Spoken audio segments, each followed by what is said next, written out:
Hi, my name is April. My book Wacky Witches and Their Peculiar Familiars just came out in English just under a month ago, and because it's almost Halloween I thought it would be nice to do a little reading of said book, so here that is. Witches like to sing and dance, witches dare to take a chance, but would you ever want to bet which animal they'd call a pet? Some witches prefer toads and rats, occasional owls or sleek black cats. Sometimes witches need protection, others just want some affection. And when they're busy brewing spells with fungi, turnips, cockle shells, they need someone to help them stir, not just a cat to hiss and purr. These witches know a thing or two about recruiting someone who will serve as lackey, consort, friend, as trusted ally till the end. A pig is sweet and oh so clever. Swap for a toad, oh never ever. He gets the paper, does her taxes. The only thing he really lacks is manners, maybe basic hygiene, but Gwen makes sure that he is clean. She loves him dearly, that fat pig, even when he chews her wig. Priya knows fire and fur are useful. For some potions it is crucial. Use a very fresh ingredient or the outcome could be deviant.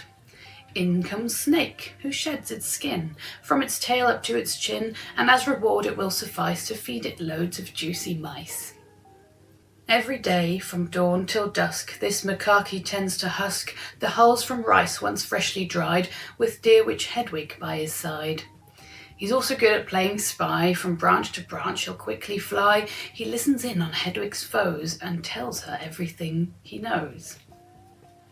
Brews and charms can be quite weighty, especially when you're nearly 80. To carry these loads on its back, none can beat a strong old yak. Yaks speak with a gentle moo. Their milk tastes great, says Grand Witch Woo. Their lengthy lashes, big brown eyes, help forgive the fiendish flies. Bess lives in a smaller home. Rumour has it she's half gnome.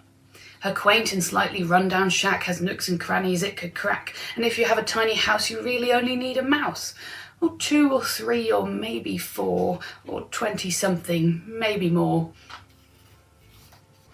Izara plays the violin, in concert with her pangolin. He sings and plays the tambourine and keeps the harmonies so lean. Though big bears can be quite scary, this bear's sweet and very merry. At sunrise to the lake he'll plod, encumbered by his fishing rod, and later with his sense of smell, which Ursa cannot cook too well, he uses his keen taste for fish and cooks up one delicious dish. Marie builds houses for her geese, gets eggs and feathers without cease, and if intruders do come round, they set upon them like a hound. This busy witch called Miss Montclair is always whizzing here and there, giving tarot readings all through town. Lucky she's got a parrot around. She taught him to no longer squawk, he now can use real words to talk, so when she is out on her own, there's someone to pick up the phone. Morgan lost her hand to a shark, and though it did leave quite a mark, she persevered with loads of help from something living in her kelp. This crab he's known to dig and prune her garden till up comes the moon. Besides, she now need never crouch, he fetches things lost in the couch. Quite unique is Sorceress Row.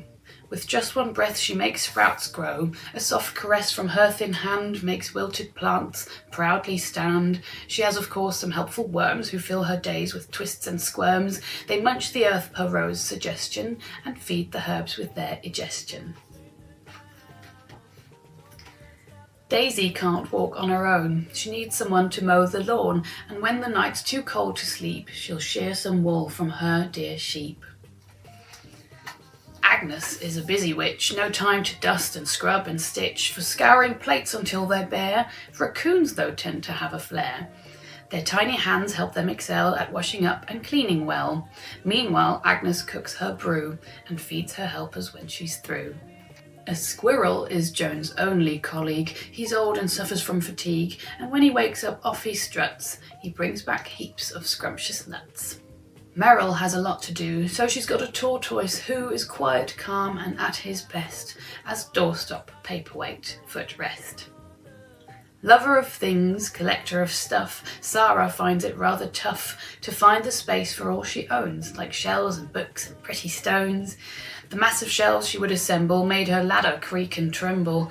Instead, she's got her tall giraffe that sorts the stuff on her behalf. And me? Well, I myself prefer a companion with some soft warm fur to play catch with and jump in puddles, a friend that loves to give me cuddles. Though I like a good old frog, I love my sweet, if yappy, dog. He's loyal, smart, a little fat, and he'll always be better than a bloody old cat. So that, my friends, is the end of that. And now I would love to know what familiar you would choose.